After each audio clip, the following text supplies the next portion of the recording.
This episode is brought to you by Early Innings, an anthology of the first 4 years of the Twin Bill.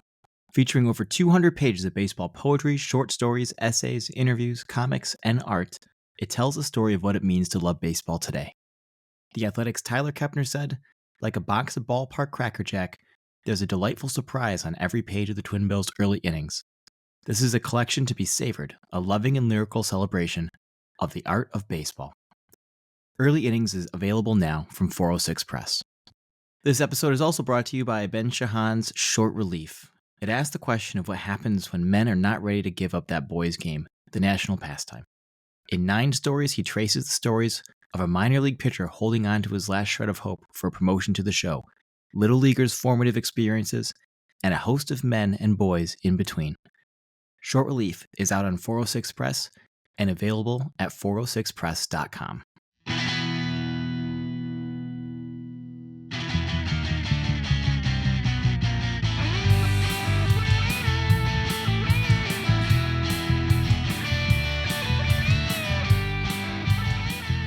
Welcome to the Twin Bill Podcast. I'm your host, Scott Bolohan. In baseball, we love round numbers, and there's probably no more magical number than 3,000.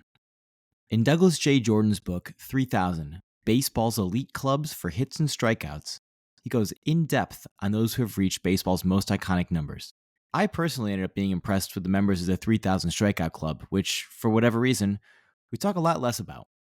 It's especially relevant as we welcome 2 3,000 Club members to the Hall of Fame this summer in Ichiro Suzuki and CC Sabathia. We had a really fun chat. Enjoy. Doug, welcome to the podcast. How you doing today? I'm doing great, Scott. Thank you so much for having me on. Where does this initial idea for the book come from? That's a really good question, Scott. I'm in Society of American Baseball Research, and they have a website that has one of the things they do on the website is games projects. And the games projects are, basically about a 1,500 word article about a particular game. So I did a few games projects, and then I was poking around the website, and I got to the 3,000 hit area, and I realized that they only had about a third of the players that had 3,000 hits in that section of the website. And I said, well, that's wrong. These games are important, right? So I need to fix that. So I spent probably a year writing up different game stories about the ones that weren't there. And after I finished that, I realized, there's some interesting connections between these players. There's a book out called The 3,000 Hit Club, which is fine, but it's really a series of short biographies about the players who have done it. Not anything about the hits themselves, really, and connections between the players. So I started looking into that a little bit, and I said, how are these guys connected, right? Are there things between them, and kind of what can we learn if we talk to them as a group, talk about them as a group, as opposed to as individuals? And that's kind of how it came to be. And we talked a little bit before we came on the air here about how I do the research, and it's interesting in that it just kind of builds on itself, Scott. It's like, okay, does getting 3,000 hits get you into the Hall of Fame? So I looked into that a little bit, and not that I'm a Hall of Fame expert, but almost everybody that's in there is in the Hall of Fame. So we looked into that a little bit and wrote it up as part of the book. Right? What about whether they're right-handed or left-handed? So I wrote a little bit about righties versus lefties. And then I said, well, what about the players that got, the pitchers that threw the pitches, right? And where they did them. And it just, it was one of these things that it just kind of built on itself.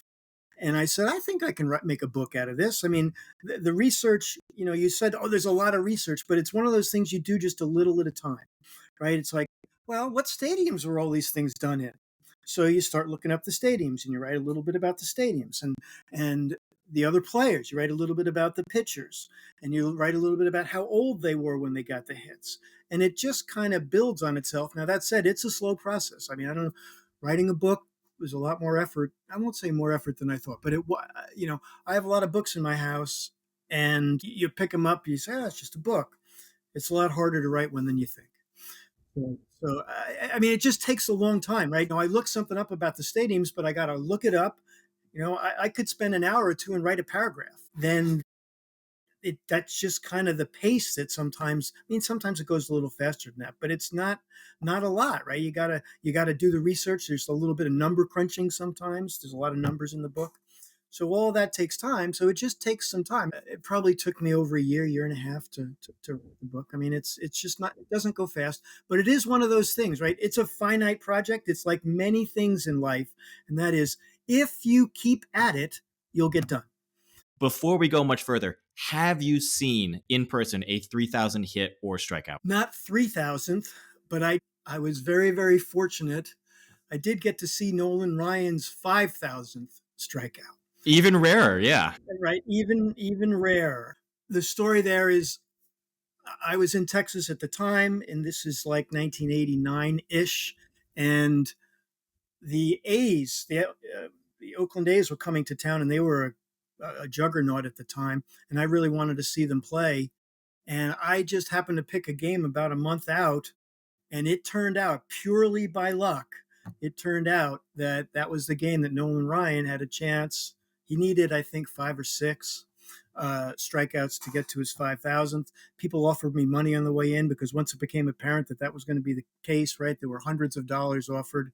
And, actually, I think I say this in the book, and that is that I turned that down, and I'm still talking and writing about that game 40 years later, or 35, whatever it is, years later. So it's pretty cool, and it was cool to be there, right? And Ricky Henderson was the victim of that strikeout, so it was a neat experience.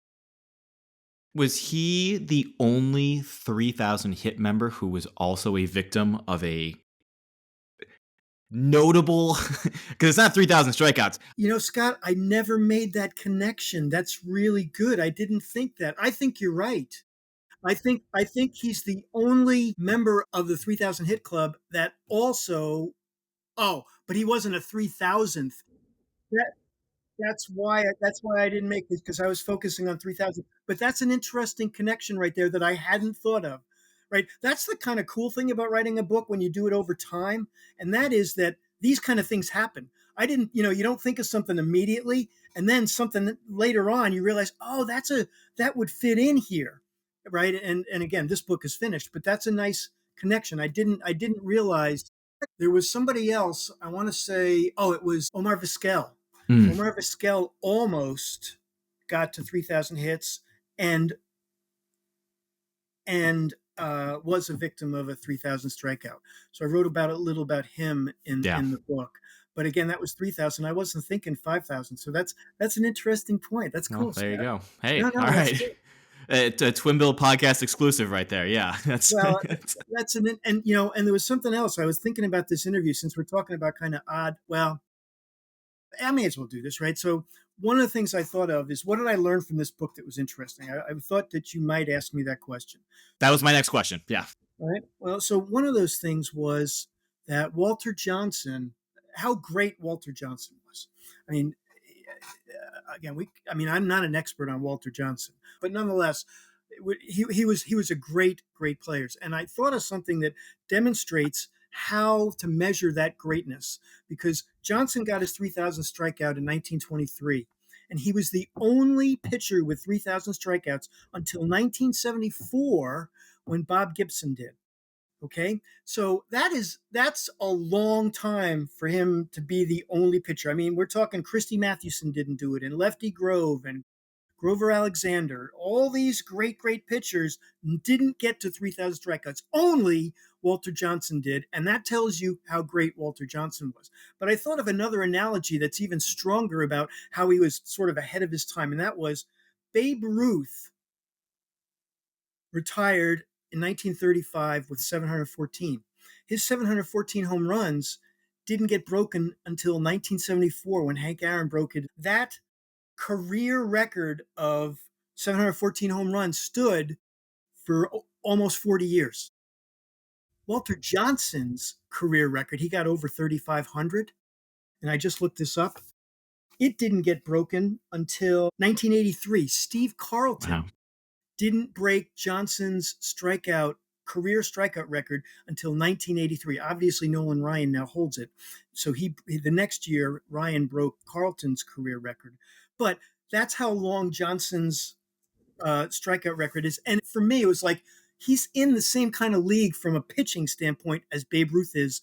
He was so far ahead of his time, right? That Ruth is so far ahead of his time in terms of home runs, and Johnson was the same thing in terms of strikeouts. So that's, to me, is a really good indication of just how good Walter Johnson really was. This was in your book, right? Where you talk about how the Cy Young Award was named. Yes. Okay, Yeah. good. I read a lot of baseball books. And I think you kind of make the case like, hey, it very easily could and maybe should have been the Walter Johnson or the Christy Mathewson. Why was it named the Cy Young Award? That's a good question. It's an interesting story, too, right? And it goes back to they established the Most Valuable Player Awards, I think it was 1931. And Ford Frick, who was the commissioner by the mid 50s, thought that pitchers were getting the short end. I don't know the statistics, but not too many pitchers had won MVP awards. So he said, we should have an award for pitchers, right? A separate award for pitchers. And he pitched this to the other owners, and they said, yeah, that's a great idea.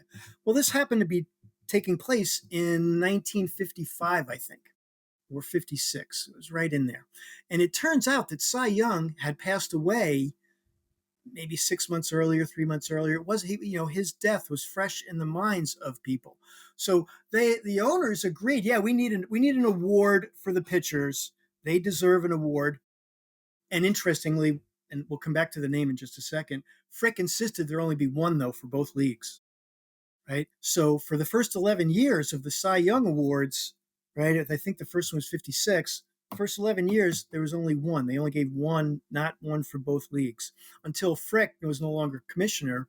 And I don't know who followed him, but whoever followed him said, we should have one for each league. And that's how we got to it. And of course, that makes sense. But Frick was adamant about it, and he was the commissioner. And that's why the first 10 or so are only one instead of two. So the owners agreed that there would be another award for pitchers. The question is, what were you going to call it? And as you just mentioned, Mathewson, Johnson, Cy Young, we're all kind of in the conversation about who the award should be named after. And it turns out that Mathewson spent most of his career, basically all of his career in the National League. Johnson spent his entire career in the American League, right? And Cy Young spent his career in both leagues. He basically split the leagues. So because of that, and because of his recent death, the award got named after him. I loved that story. Yeah. And the book is full of these little asides that aren't necessarily about 3000. But I do want to go back to 3000. You mentioned 51 years between Johnson and Gibson. And if you look at the hitters who have had 3,000 hits, the majority of them have happened after 1990, which blew my mind. Why do you think so much of the 3,000 club has happened in relatively recent eras?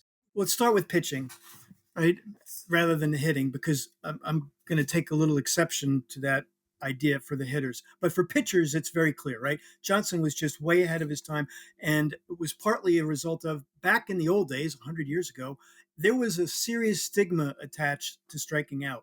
Batters weren't supposed to strike out. I mean, it was, you walking back to the dugout, it wasn't a good thing, right? So batters really tried hard not to strike out. And that attitude by the 1960s started changing. Not that batters liked to strike out, but it didn't carry as much stigma as it did. And then in the 60s, the other thing that happened was, right, the pitchers had a huge advantage, right? The mound was higher, and the pitchers had a big advantage. So that's when people like Gibson were able to rack up a lot of strikeouts during that time period. And Gaylord Perry and Nolan Ryan, right? They pitched in that time period, 60s and 70s, when strikeouts were more prevalent. And then that basically continued, right? I mean, into the 90s, right? Hitters were swinging for the fences. And with that came a lot more strikeouts. And again, there was no stigma attached to it. So, you had guys striking out over 200 times a year, and it was just no big deal, right? Oh, he strikes out a lot, but he hits a whole lot of home runs too, right? So, I mean, and it actually makes sense from the player's perspective, and that is, Ralph Kiner said home run hitters drive Cadillacs, singles hitters drive Chevrolets. So you get paid for hitting home runs. It was true in Ralph Kiner's day, and it's still true. Doesn't matter anything else, right? If you put up 40 home runs, you're going to get paid. And that's just the way it is. And of course, players respond to these incentives, and they know that. So, right, 200 strikeouts, no big deal if I hit 40 or 45 home runs. It's just not a big deal. So I think that's why you started seeing in the 1960s and 70s the increase in the number of pitchers. And that Johnson, again, is so far ahead of everybody else. He was just a strikeout pitcher before there was anybody else that did that. Now, the hitters are a little different. I have the list here in front of me, Scott. There's 33 guys. Willie Mays and Hank Aaron got there in 1970, and they were 9 and 10. Yeah. Right? So we got about 20 after 1970 and 10 before. But the 10 before are not like, there's still 10 before. And I think it's not like there was nobody, right? I mean, we got Honus Wagner and Lajoie and Cobb and Speaker and Collins and Musial, right? So those guys were great players, and they got those 3,000 hits. And I think the reason there's fewer of them than there are later is simply because there's fewer players, right? There were only 16 teams in the major leagues from 1901 until 1961. There were just fewer players who had the opportunity to get to 3,000. And with expansion, there's been a lot more players in the league and therefore a lot more opportunity to get there. Now, that said, the whole point of the book is to kind of appreciate it ain't easy. And I'm not to say just because there's more doesn't make it easy, right? I mean, the simple arithmetic, I think, is very, very telling. To get to 3,000, either strikeouts or hits, you have to do 200 a year for 15 years. So think about that, 200 hits a year for 15 years. 200 hits is not easy.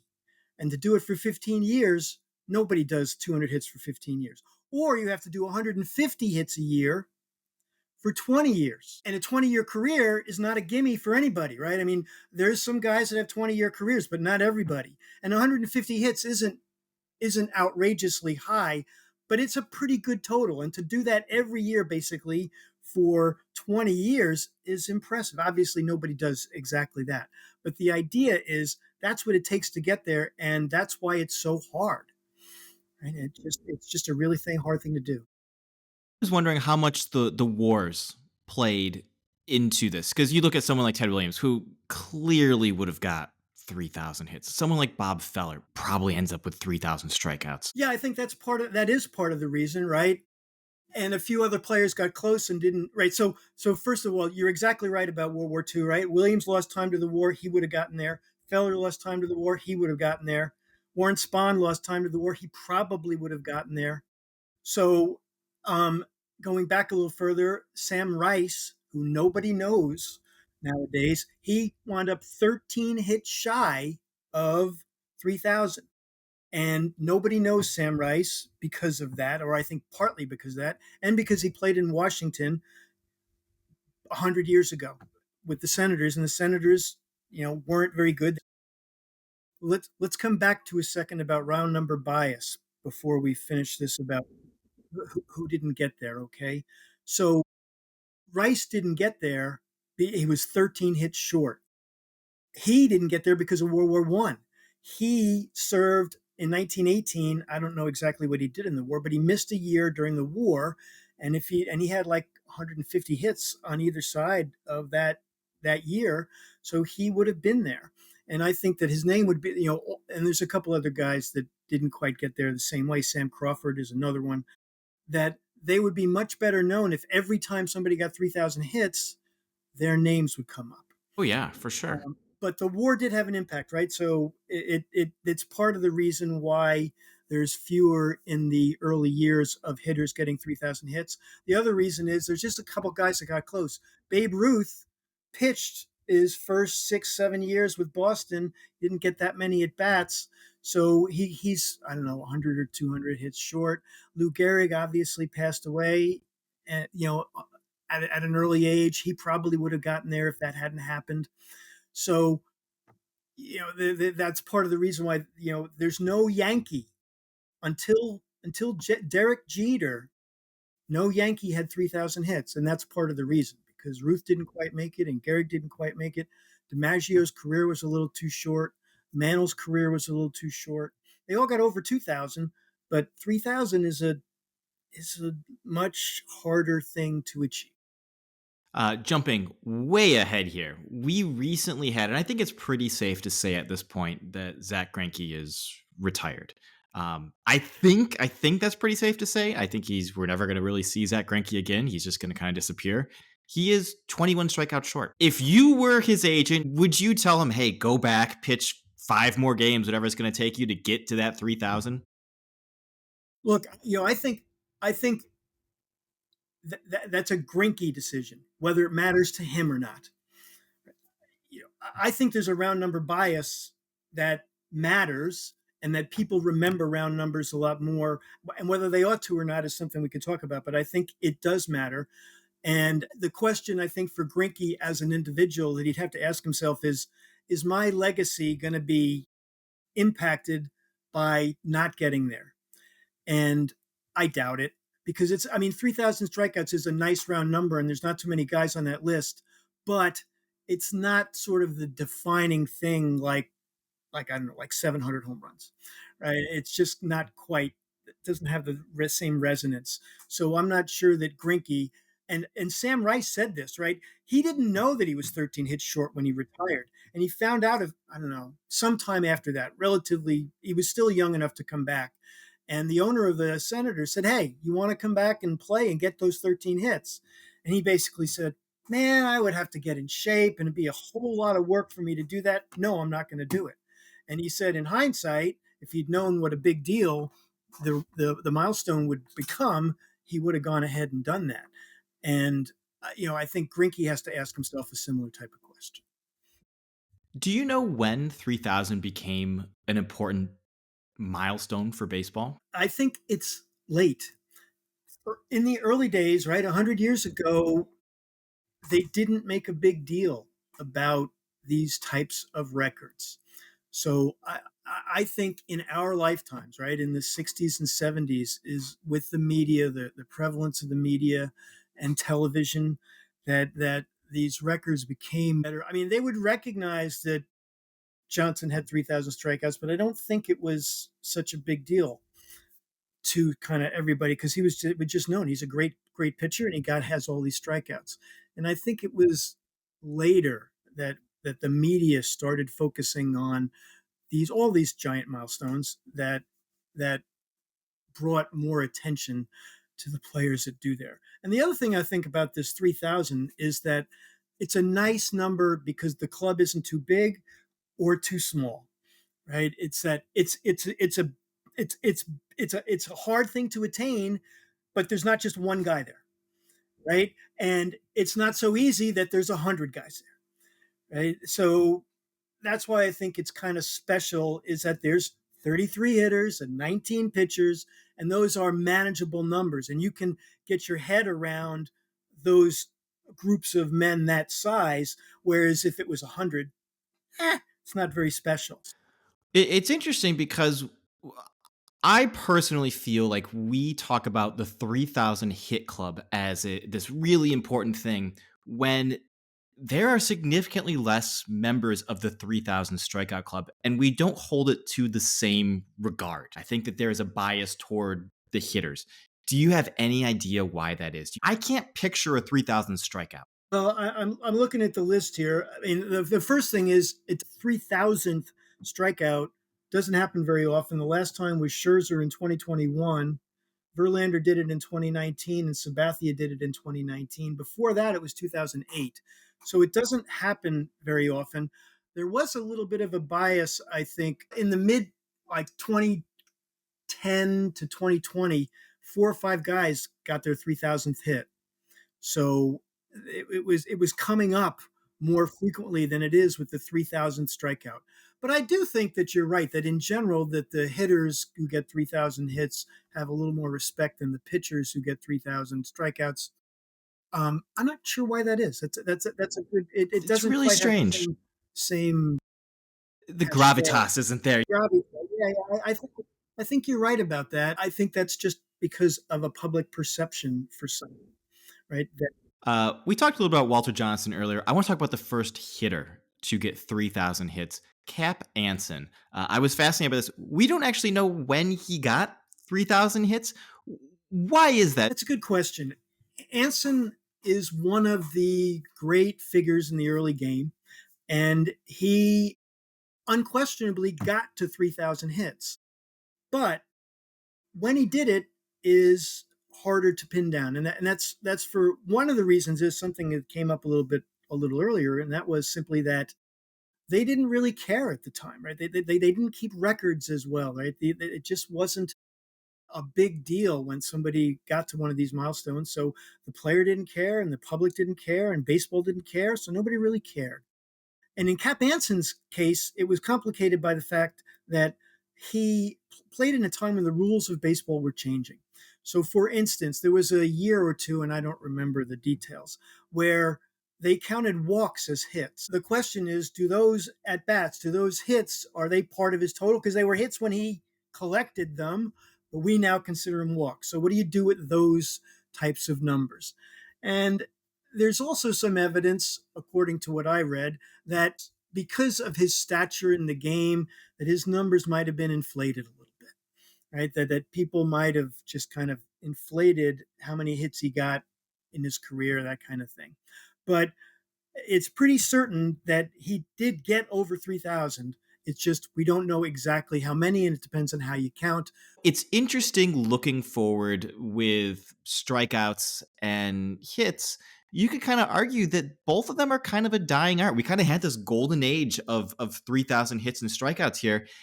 And the game has now changed where you're seeing starting pitchers not go deep into games. And you're seeing, other than guys like Stephen Kwan of Cleveland or Luis Arias and these guys who are singles hitters, you're not seeing that anymore. We could be sort of entering this time where you're not going to see a whole lot of these coming up. But you do make a case that there may be a couple players who may be reaching this club if things go according to plan. Who do you think has the best chance of becoming the next hitter or pitcher to join this club? Yeah, I'm going to push back a little bit there, Scott, and say that I don't think it's a dying breed. I mean, if you look at it historically, it doesn't happen every year, that's for sure. But you know, over time, great players tend to get there, and I think that's true for both the hitters and the pitchers. You know, we can now, but now that and I think that's going to be true going forward. You mentioned a raise, right? If he has a 20-year career, that man's going to have 3,000 hits. I mean, unless something weird happens, right? I mean, if he continues to hit the way he does, right, he'll get there. Um, so I think, and there'll be more great players. You know, it just that's just the nature of the game. So I think you'll continue to see him, but it takes a special player who has to have great talent and longevity, and those two things don't always happen. Now, coming back to who's going to be next, right? We already talked about the two pitchers. Well, the two that it will be a shame if they don't get there are Grinke and Kershaw. They're so very close, right? If they don't get there, it'll be just a shame. And again, I think Kershaw. You know, it seems to me that Kershaw may care more about this, and it may be. I haven't heard this, but it may be that part of that motivation is to get to 3,000 because he needs what 25 or something 30 strikeout. It's a relatively small number, so he may care enough, and because obviously it's very hard to pitch and all the preparation, et cetera, et cetera, et cetera. So it's a significant amount of work, and he has all the money he needs, right? And he just got his world championship, so you know I don't think he has a reason to come back for sort of like the conventional reasons. So even if he doesn't say it, I think he may be that may be one of those things that are pushing him to come back. But past him, right? Who's going to be after? Assuming Kershaw does get there, right? We have two pitchers that are likely to get likely. I don't know that could possibly get there. First is Garrett Cole. Right? I looked up Cole's numbers. He needs about 750 strikeouts to get there, and he's only 34.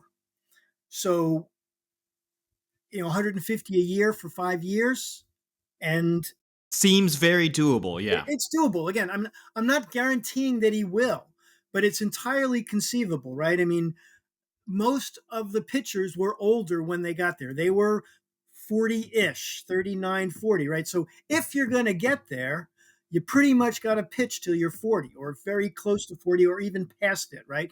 Nolan Ryan and Necro, right? All pitched well past, and Smoltz, right? All pitched well past 40. So if Cole's going to get there, he probably has to pitch to 40 or very close to it. And the same holds true for Aaron Nola. Nola is at about 1,800 strikeouts, so he needs 1,200, which is not insignificant, but he's only 31.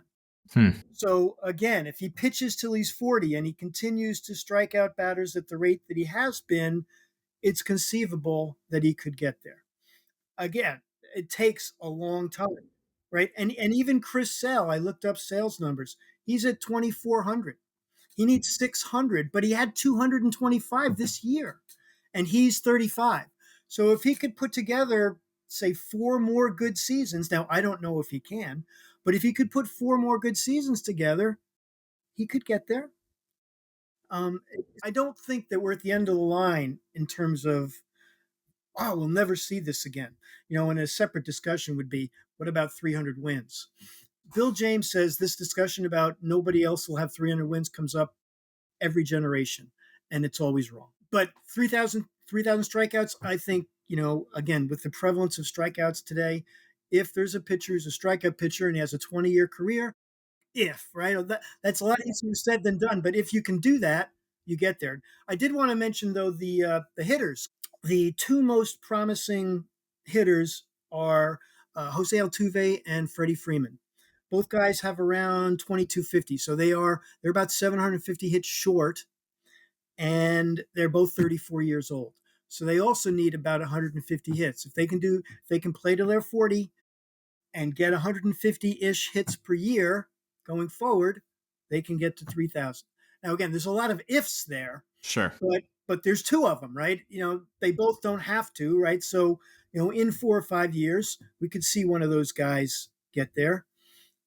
And then, further back, you got Mike Trout. If that man could manage to stay healthy, right? He has trouble with that. But and Machado's a great hitter, right? And we'll see about Soto. I mean, if he has a long career,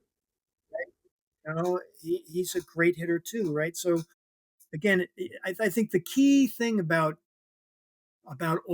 anybody getting there is the longevity.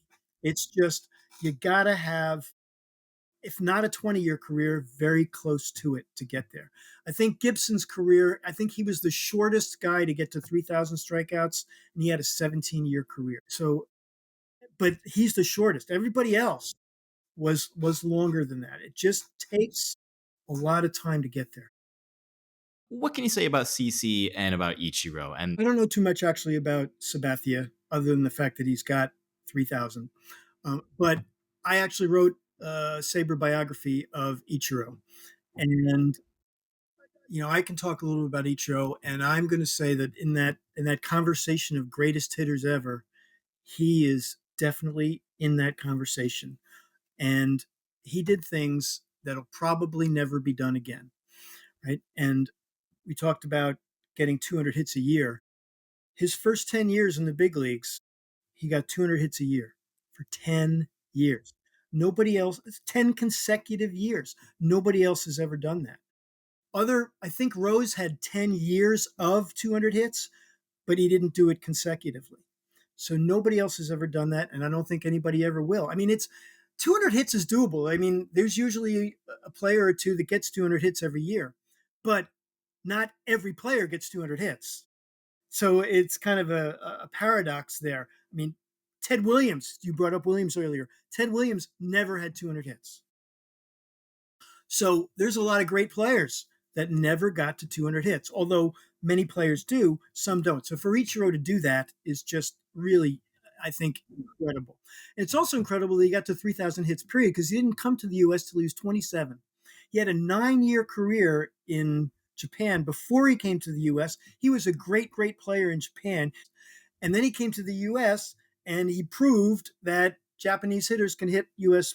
pitching, right? That was the concern. They had a couple of pitchers come in, before that, but he was the first position player that came in and was successful and said, yeah, I can hit major league pitching. And most people thought that Japanese players couldn't, that the pitching in Japan was sufficiently inferior to pitching in the US, that just because you could hit over there didn't mean you could hit over here.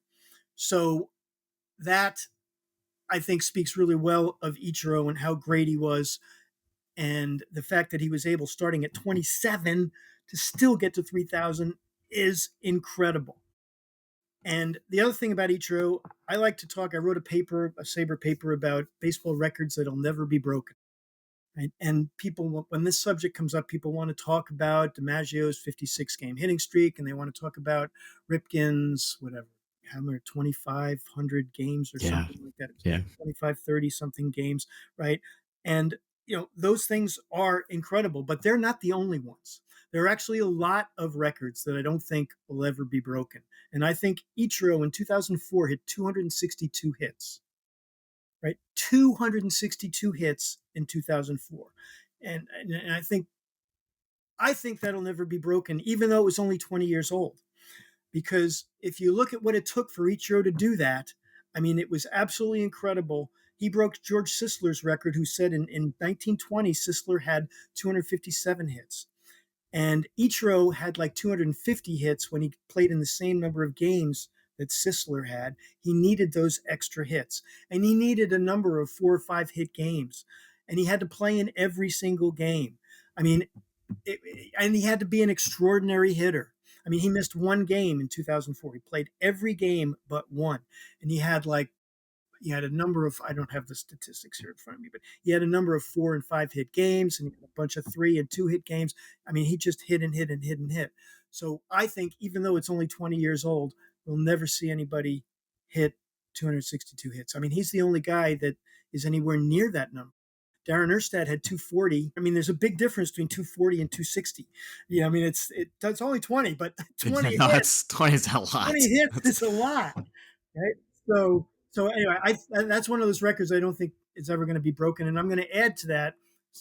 We talked about Rickey Henderson earlier, right? I think Henderson has 2 records that'll never be broken. His steals record for his career, 1406. That's 1,406 steals. To do that average, again, we do the average, that's 70 steals a year for 20 years. And I looked up Ellie De La Cruz. He led the majors last year in steals. He had 67. He had a great year. He had an absolutely great year, and he didn't have 70 steals. And it's almost inconceivable that he's going to do that for 20 more years, right? So, Henderson's 1406 career steal record isn't going to be broken. And I think in 1982, he stole 130 bases. That's not going to be broken. There's no way. I mean, it's just, even with the bigger, even with the increase in steals now, right? How he ever did 130 bases is almost inconceivable. So, I mean, Lou Brock did 118. I was looking at Brock. That's another thing. We started out talking about what I learned from this. One of the things I learned, we know of Brock as a great base stealer. He had the career record until Henderson broke it, but he was also a great hitter. I didn't realize that he had, I want to say 7 or 8 seasons where he had more than 190 hits, and there's only like 5 guys that have done that more. So in his prime, right, he didn't have the whole. I mean, his overall career batting average is under 300. He's like 290 something, but in his prime, right, in that 7-year prime period, he was as great a hitter as anybody's ever been. And I didn't know that about him. Do you have a hitter and a pitcher that you thought was really underrated after learning about them for this book? I do.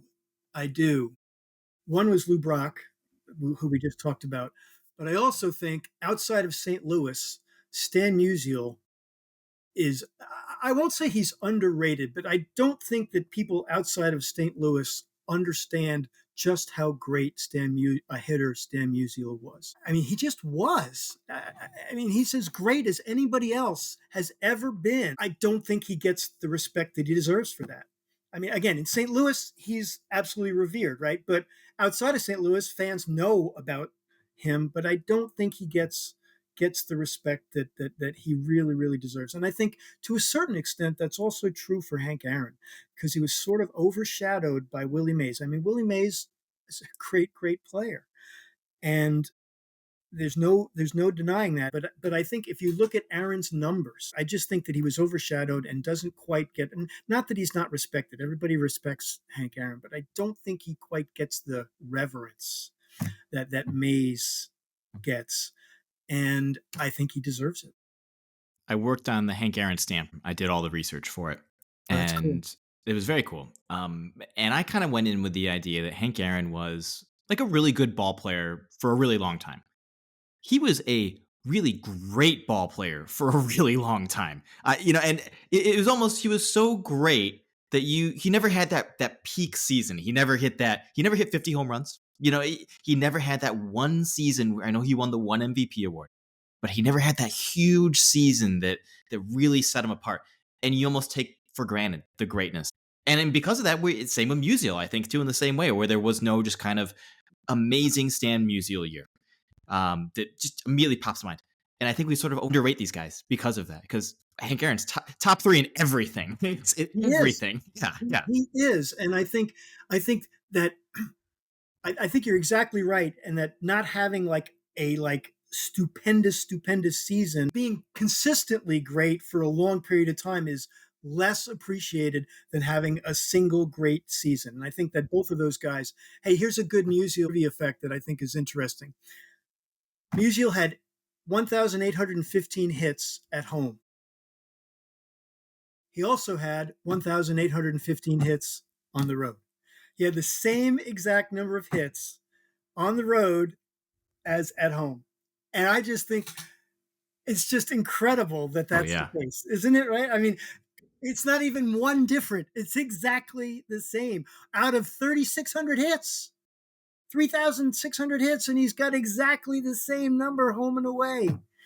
Right. So that to me, like, is that consistency that we were just talking about. Didn't matter whether he's in St. Louis or he's on the road. I mean, it didn't have to come out exactly the same. It did, but nonetheless, the point is he could hit anywhere, and he did. Well, you look at someone like Sandy Koufax, who we hold to be this, because he was an incredible pitcher. But you look at someone like Tom Glavine. Tom Glavine had a much better career than Sandy Koufax did. It's like we don't think like that because the 6-year peak was untouchable. That somehow trumps everything else that happens beyond it because they reach this level of greatness that so few manage to reach for that little bit of time, which I think we also as people gravitate towards. No, I think you're right, right, and that brings up the question, and serious baseball researchers now look at it both ways, right? They look at peak performance for 5, 6, 7 years, whatever it is. And they also look at the whole career, and they use both of those things, right? The serious people that are looking into Hall of Fame candidacies, they look at peak performance compared to peak performance of the great players. And they also look at the whole overall career performance, and they're not necessarily in agreement, right? Sometimes peak is much better, sometimes it's not, right? But I think that we somehow, again, psychologically, and I think I hadn't ever thought about it this way before, Scott, but I think it's because it's easier to grasp. When you tell me that Bonds hit 73 home runs, I know what that is, right? I mean, that's a single number data point. And if I'm a baseball fan and I know that Ruth hit 60, et cetera, I know exactly what that means. But because Aaron had what, 6, 7, 40 home run seasons, but he never hit 50.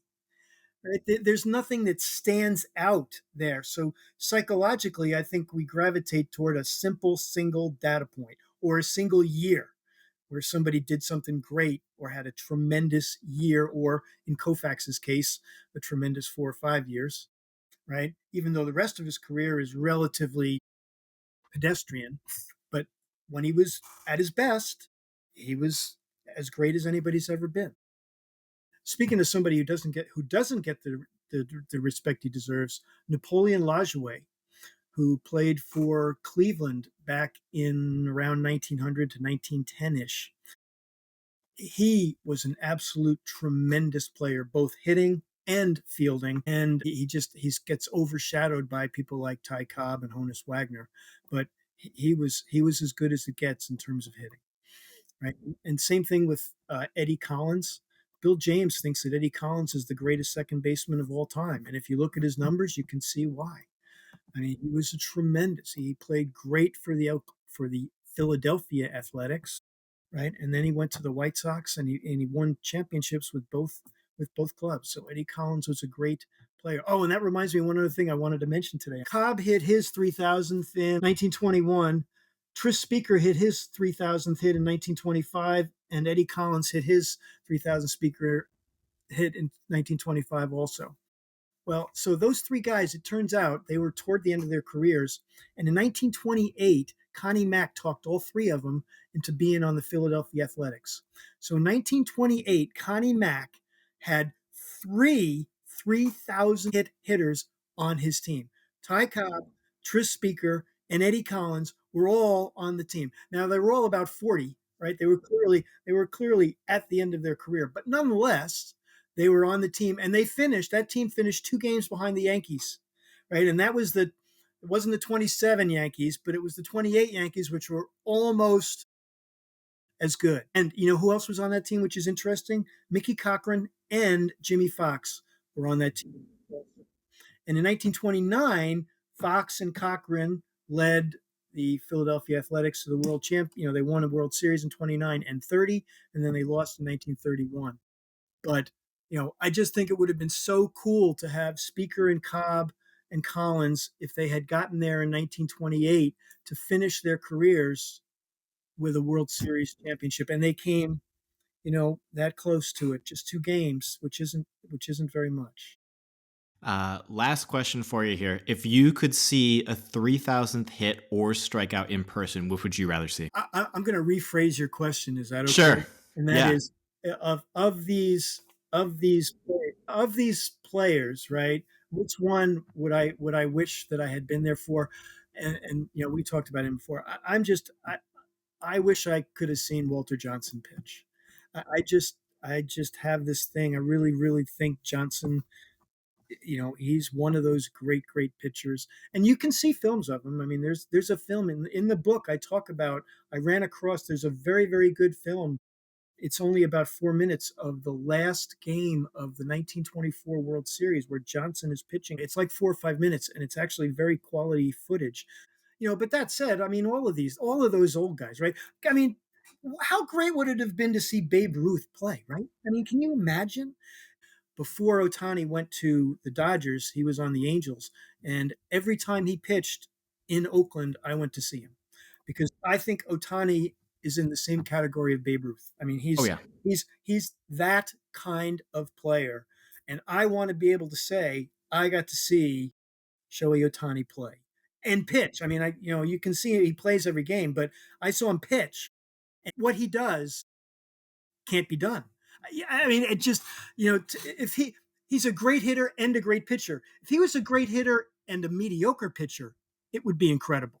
Or if he was a mediocre hitter and a great pitcher, it'd be incredible. How can anybody do both at the highest level, right? Not just be good at it, not just proficient enough to be in the big leagues, but be a Cy Young candidate or an MVP candidate, right? Yeah. At the same time, I just, he's absolutely astounding. Yeah. And he's another one. As much attention as he gets, I don't think his accomplishments are appreciated by, I mean, I think people that know baseball do, right? But I think the general public just, oh yeah, Ohtani's great. Well, but they don't realize just how great. That was Douglas J. Jordan. His book, 3000, Baseball's Elite Clubs for Hits and Strikeouts, is out now. Coming on to close us out is Barrie Cole, reading an excerpt from her CNF piece, Baseball, an Alphabetical Personal Essay in 26 Innings. A is for all of it. After trying it a few times and after watching it and listening to people go on about it, it all just seemed boring to me. So terribly and impossibly boring that there is almost nothing I would have rather done than it, play it, watch it, or have conversations about it. No, and no. B is for basis. What was baseball based on? French cooking is based upon butter, and that is easy to understand. But baseball seems to be based on a great deal more. There's the ball, yes, with its stitches, as if the ball cut itself chopping onions, and the bats, which are like hookless, strangely thick, heavy canes. There is also a lot of running around to these small stages, these platforms, these resting mats, these foot perches, which of course are known as bases, where the player feels safe or is safe from getting out. So that all makes sense. But what doesn't make sense is why wouldn't you want to get out? Why would you want to stay in when you have to steal and hit and run while you are in? C is for the crux of the game seems to be about going home after your journey. In The Wizard of Oz, everyone is trying to get home. Home is the baseline and the baseline. It's important to get there because that's how you score. So you have to run fast and steal sometimes and hurry and run back. And in the game, a person can have a lot of public feelings about what it's like to try to get home when other people are trying to stop you. You can stomp around and even make a performance of the stomping. You can chew gum and adjust your cap over and over again and do a series of back and forth made-up yoga exercises. You can be very still and display your powers of concentration and hope people are looking at your butt. You can even spit. We talk to people in and around baseball literature every week on the podcast and publish around 50 writers every year in the Twin Bill Literary Journal. Until next time,